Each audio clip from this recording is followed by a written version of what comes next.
Praise the lord. ఈరోజు దేవుని వాగ్దానం 1 కొరింథీయులు 1వ అధ్యాయం 9వ వచనం.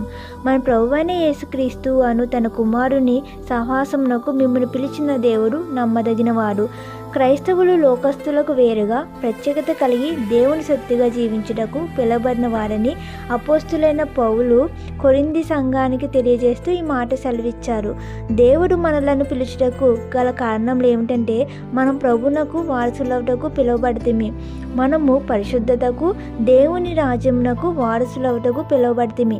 నా ప్రియ సహోదరి సహోదరుడా, నిన్ను సంరక్షించుటలో, నిన్ను పోషించుటలో, నిన్ను పరిశుద్ధపరచుటలో, తన రాజ్యంలోకి నిన్ను తీసుకొని పోవుటలో ప్రభువు నమ్మదగినవాడు. కనుక నీ భవిష్యత్తును గూర్చి భయపడక ఇట్టి నమ్మకమైన దేవునికి నీవు నమ్మకమైన వానిగా జీవించుము.